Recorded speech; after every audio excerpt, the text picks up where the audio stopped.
NBA basketball, one of my favorites. Paul George, he's been amongst the most points made in the playoffs in franchise history. Wow. I mean, when you heard about this, what did you think, James? I wasn't surprised considering his legendary talent, Yeah. but I mean, considering this was the playoffs too, that's not an easy mark to set. No. I mean, regular season, I could Yeah. probably see that, but playoffs, that's impressive. Playoffs is like that's the time where it's injury, a lot of things happening, and he's for the main part. It's always been effective. He's always been playing most of the time. So I gotta get. It was very effective. Just to start us off, man, how effective had Paul George been in the playoffs to you? I think he's been one of the big factors there, Yeah. and if they're able to continue, and he's able to continue playing like this, Yeah. There's definitely a chance to get to the finals. Definitely. He's been very effective, especially with Kawhi. That especially last season, Kawhi being hurt, being out, and uh, he was hurt too actually. But the one just seasons before that, man, he's been there for the Clippers like no other. You know. Yeah, it seems like injuries have never been a major factor for For him. him, He's been yes, able to overcome a yeah, lot of that. exactly. And he knows how to step up and do the best he can in those tough situations when it's just him having to be the main player of the game, the main factor. If we kind of just look at his stats averaging in playoff games, he's averaged 21 points, 7 rebounds, and 4 assists, and just an all-around star player. He's definitely been that to me and shown me that.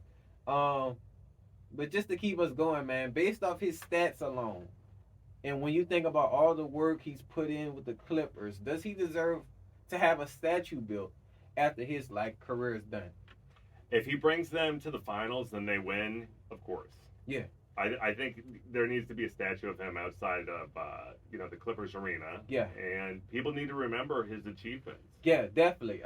Yes, he's put in a lot of work and he's been dedicated to that team. A lot of these players now they're not really dedicated to a team, and it seems like he's been dedicated there. Uh, After with dealing with Kawhi, because with Kawhi it's a hit or miss, but when he's playing, he's tough.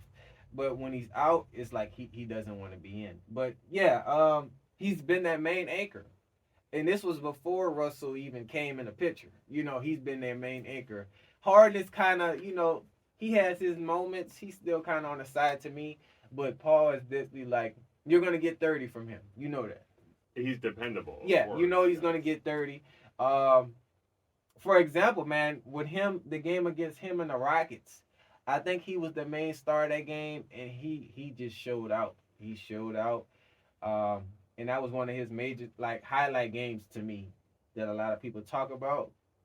And even though the Rockets aren't at the elite, levels that they used to be at, yeah, they're still a good team. They're still a good team. And like I said, the fact that you can be the main anchor against a team, let's just say they have 2 or more All-Stars, and you're just the only All-Star playing in the starting lineup, and you're winning, yeah, most definitely.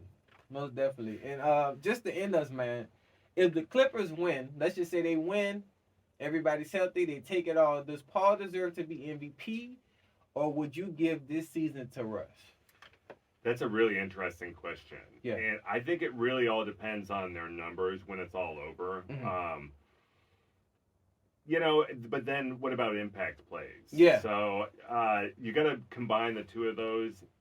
It would be interesting to see Paul win it, but I don't see how Russell Westbrook would lose that. award. Yeah. He's the main topic talked about. Honestly, I would have to give it to Russ. That's no question for this season. Because, but overall, let's just say for the Clippers team and just which player had the most impact, definitely Paul George. Definitely. But ever since Russ came in, man, he's been a main factor. And you got to realize, man, he's playing with the injured still hand and still dominating the game right now. So we're definitely gonna see. And then Kawhi's back, so that's a good thing. But yeah, only having one real injury for Paul. And none of that, like I said, played majority of his games. And what I admire the most about him, he's not a quitter. And I talked about this story before. Um, I think a lot of people don't really value it though. But the story of him getting that major injury in the Olympic game, um, going up for a dunk or a layup and landing so bad on his foot. It was so crucial. And that could have stopped. That could have been it right there. That could have it'd have been no more Paul George. But the fact that he was able to get his ankle back, work his way through, and now he's still playing. That should be something that people talk about. When they talk about Paul George, like just look how much he's been through. Just this whole time in his career, a lot of people could have stopped, but he didn't. And that's a dangerous thing when you're up in the air like that and you land. You know, basketball is very it's a cautious game for sure. Uh, and then as for Russ, like I said, he's been phenomenal this season. In the last one, when it was just him by himself playing, he did the best he could. He was the only All Star on there. You know what I mean? But Russ, I love Russ, man. He's gonna show you. He's gonna be an effective player, a value player. So definitely deserves MVP this season. And yeah, you guys let us know how y'all feel about the Clippers as a whole, and Paul George and Russell. But I'm gonna pass it over to you, James. What else we got? J&J Sports coming to y'all with more in 2024.